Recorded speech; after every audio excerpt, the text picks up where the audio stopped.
So for now, it's only me. All right. And maybe that's all I need. All right. We can't be friends, but I like to just pretend. You cling to your papers and pens. Wait until you like me again. I'll wait for your love.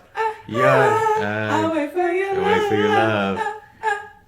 Don't act like you wasn't just singing it. You love the song. I like the thing was in my head. I'll wait for your love. I want to give... Lauren worked so hard to try to get us tickets to the Ariana Grande concert. Worked so hard. And unfortunately, she was not successful. Hurt so bad. And I was in the queue on time both days. The first time I tried several locations. I've tried multiple locations. We were gonna fly to find her. Say where. But I've tried multiple locations. When the two initial locations didn't work out, I'm like, okay, that's fine. I'll go to another location.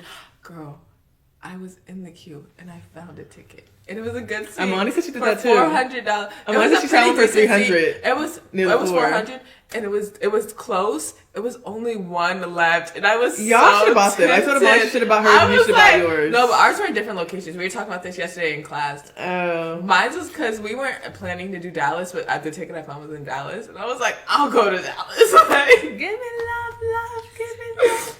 But I did it. I thought about it though. I was literally like, wait. Should I? And I'm like, no. You guys should have did it. I was like, no, I can't. Like, that wouldn't be fair to my sisters. And then literally as soon as and then within the second of me thinking about it, it was gone. I'm sure. I was like, oh my God. You should have bought it to resell it. That's what I told her. But yeah, I do have FOMO because my sister and my best friend have class together without me. You're not missing out on much. It's accounting and it's very boring. Why are you opening your mouth like that? Rubber bands. I asked the question, if you had $1 billion, what would you do with it? Honestly, that's a lot of money. First, I'd tithe it, of course. And then after tithing, I would... What? I'm being honest. After I tithe the money, I would honestly... I think I'd set aside, actually, do you really need to... Well, yes. Set aside, I would want to have a savings for my future children and stuff. And then after that, well, no, you know what? Wait, let me think. It's $1 billion, so you have a lot. The point is, so then I would, maybe buy a house, buy a car, business. I would invest in business and create multiple businesses. Might even give a little bit to my parents and siblings. A little bit. What's that? A little bit's a good portion if it's $1 billion. And then, what else would I do? I'd buy all my carts. What else? Oh, I would give a lot to I'd give to homeless people if I saw them on the streets. You're like, you could just build houses for them. Buy your house. Or start a foundation or something. Yeah. But no, you'd give them $20. No, it would be more than $20 if I'm a billionaire. But I'm saying giving to them, and I think it's nice and generous people give to homeless people, but I'm saying if you're a billionaire, which billionaires could do and they don't, you have the power to make change that could be more long term. But I only asked this question because I had a class the other day, and my name is Taylor, and my professor, he's a lovely older man, maybe pushing 80. I really don't know. And he's really kind and he has a lot in his head that you could tell it's still, all the facets are working. But he said to me when I joined the Zoom, he was like, oh, Taylor like Taylor Swift. And I said, I've heard that before because I have heard that my whole life. He's like, oh, are you going to be a billionaire like Taylor Swift? And I was like, no, I don't want to be a billionaire. And he was like, oh, you want to be a millionaire then? I said, I want to be comfortable. But it just got me thinking because I feel like we live in a world where people strive. Everyone wants to be a billionaire. Everybody wants to be a millionaire. Mm. But when you think about it, millionaire, I think Elon Musk is about to be the first trillionaire. When we think about how little or the value of money has decreased, a millionaire is not the same thing it used to be. But I'm sure a billionaire, maybe we'll get to that point too, but I really genuinely don't have the desire to be a billionaire because I think people say all the time there's no ethical billionaires. Mm. And then you put that with what's in the Bible about the rich and the poor. So is this a trick question?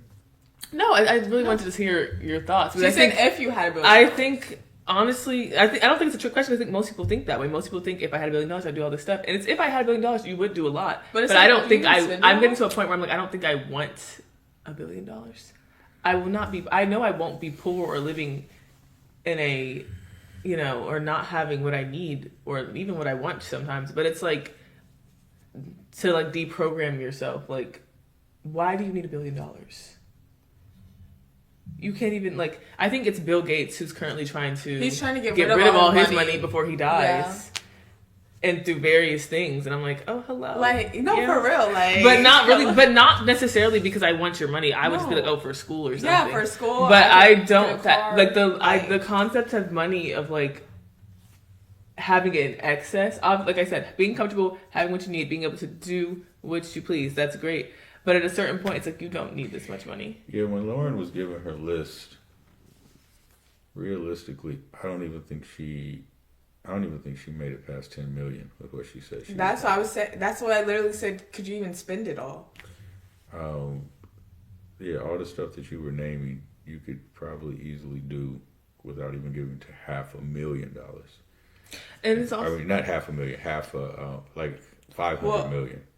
Not even you don't even need 500 million. And I know the point to be made is that people that are billionaires, it's not liquid. Like, it's not like you have $1 billion sitting in your bank. It's like a combination of your portfolio and everything that you have. But even still, it's like I never want to be greedy, and I'm not saying you shouldn't want to have money, but I always think about the love of money is the root of all evil. And I was talking about this with Mama in the car. Mama is our grandmother, and I said, yeah, I just don't ever want to be, a slave to money. Right. And she's like, yeah, the Bible says love of money is the root of all evil. I said, I feel like we're slaves to money. There's love, we're past love. Everyone's a slave. Like, lust. We are slaves to money.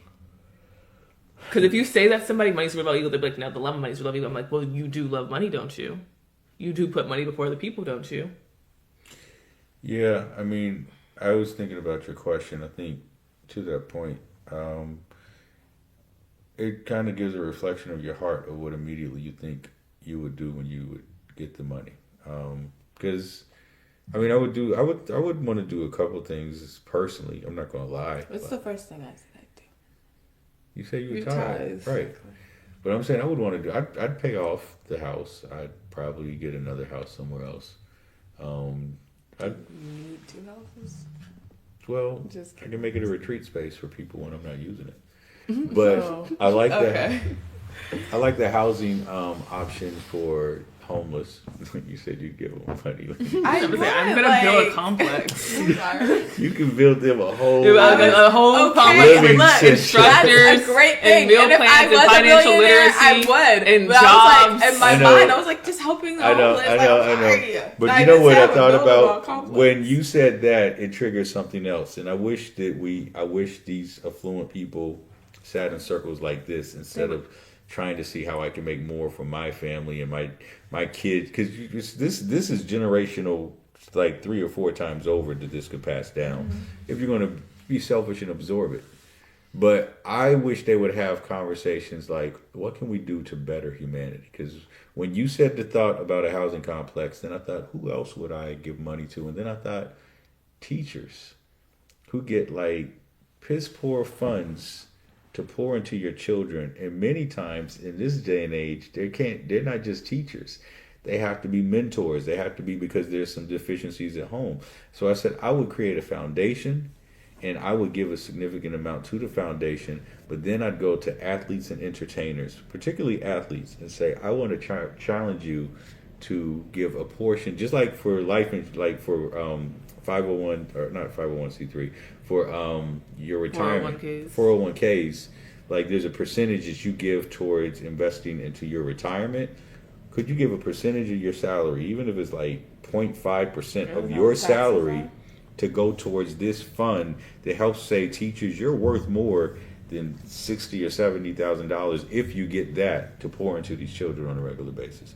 Because we live in a world where this athlete's going to get $50 million a year to entertain, and this teacher's going to get $60,000 or $70,000 to pour into and cultivate and shape the lives of who we say is the next generation. Maybe we should have athletes sponsor teachers. Yeah, that's like this right. Is so weird. Like that's your teacher, and not that you have to pay them per se, but like partnering. Like, I think it's also about just helping increase them, respect. Materials for their classes and stuff.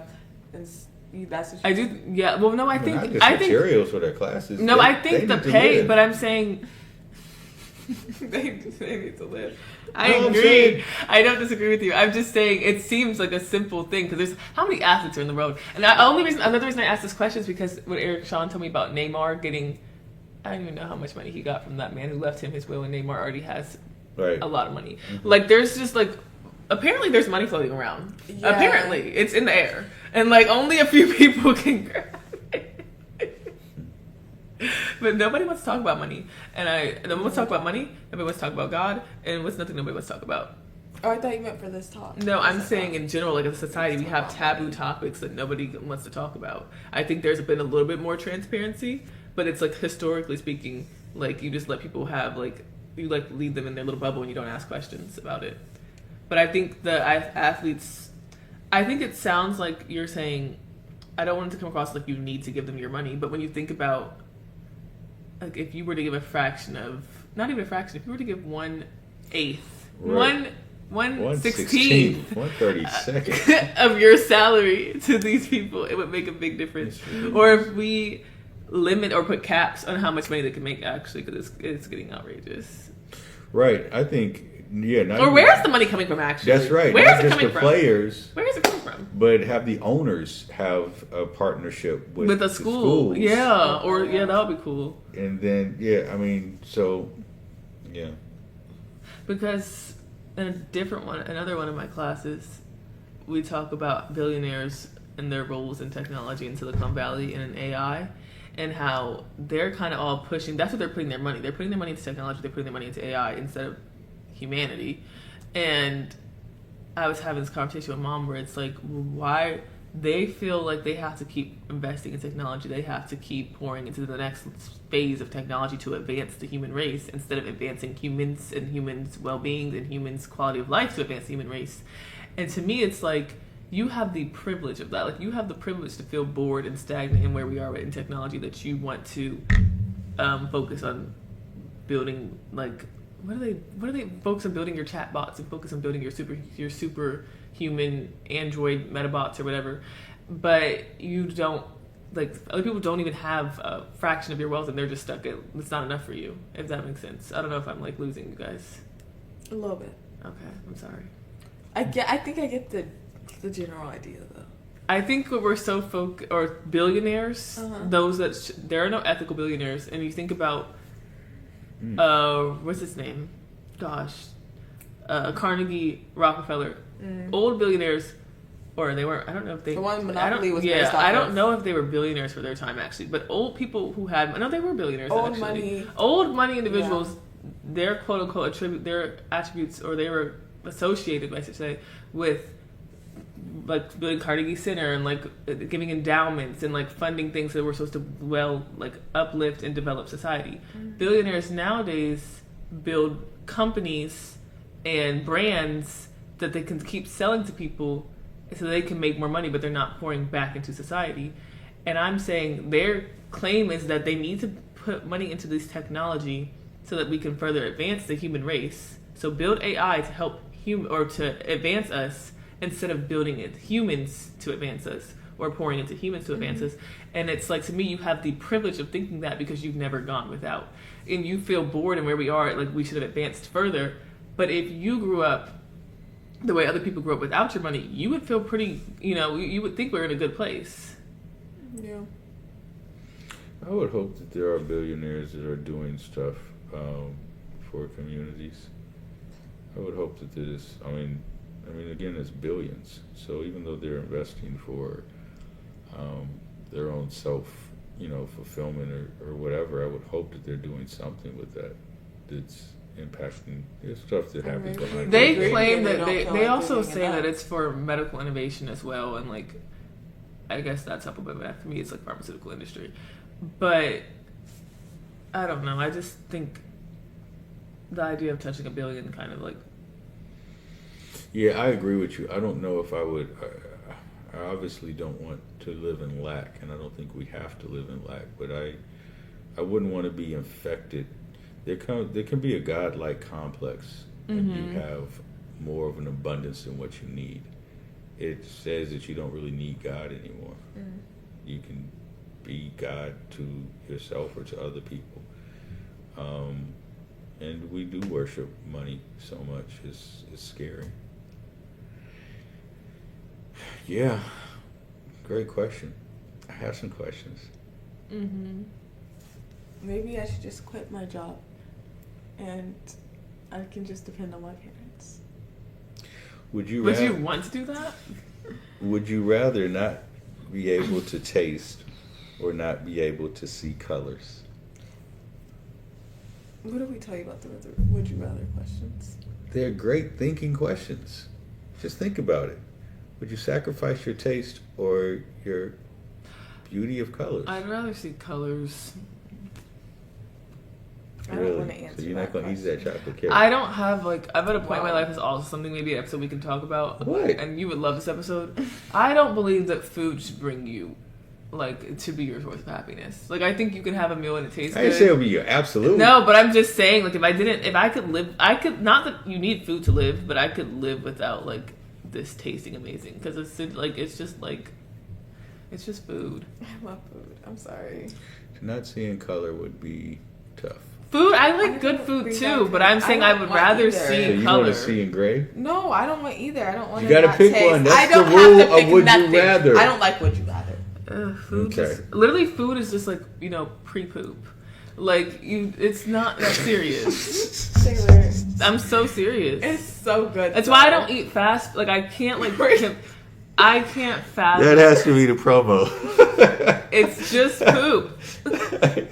It's not poop, first of all. Yeah, you're not going to eating poop. You're eating so that it can become It poop. turns into it, but it's So not. I'd rather eating it. see the beautiful landscape that the Lord provides for me to see than to eat and taste everything. I don't want to answer either. I like. But seeing color thankfully, and I like get to food. taste and see that the Lord is good. All right, would you rather have to sing everything you say but say as much as you want, or talk normally but only be allowed 100 words a day? I sing, but I sing anyways. But you know what, I though? sing all the time. If I could sing, I would sing everything. This is Like, the truth. I would just be like, I don't understand. Literally, if I had Ariana's Grande voice, I would sing everything. If I had Mom's voice, I would sing everything. Like, I don't know why y'all don't be singing everything. I mean, it probably sounds. I annoying to sing a other lot. people. Like, I feel like I Me too. sing. You know, it's every 5 interesting. I seconds. asked a I'll guy sing. this yesterday, and he said he would take the 100 words and text everything else. But That's too much for what my if fingers. there's no I would phones? sing. What if there's no phones? Oh yeah, if you're not around the phone. What about technology? Why can't you just sing everything? What's Well, wrong with it? guys don't talk as much as. That's not truthful. I know some chatty men. They chat more than me. That's not truthful at all, actually. I would sing. Would you sing or would you type? I would sing probably. Yeah. I need to. You couldn't contain all your. You couldn't say everything within 100 words. No, I couldn't. I could not. You didn't say that. You Wait. said pre-poop. But I'm saying I like food. Wait, Food why is the good. pauses But I'm not permanent? gonna get mad over food. Like people, I've seen it with my own eyes. Like, Because have you ever stood in line at Chipotle and they're so mean to the workers? Like you're so aggressive. Like it's I've just never been mean food. to a food worker. Like it's He just can't say the food. same. Y'all are being so angry and hangry for what? It's poop. Oh, okay. it's not. I think it's poop also the yet. United What States is though. she Like we're just talking we're like a We're a fat hungry country. Like it's just We're food. an out of shape country. We're a lazy country. Like, I want you to Everybody ask needs to yourself: get are you Tony. allowing this on your plate to dictate your mood? You're not gonna die. You have at least 14. You're not starving. I get hangry. Look- I'm not gonna lie. I do get hangry. If You I do don't get have hangry. food in my system, Are you gonna die? I'm not the most pleasant person to be around. Are you gonna die? But you fasted before. I have fasted before. But that's I know, and that's also something I've been like now when I'm getting hangry and I'm like, okay, I've gone without it. And I've gotten better. I've gotten much better, I will say that. I just think myself. nothing should have that much control over you. Like, Yeah. It's so good. But I agree.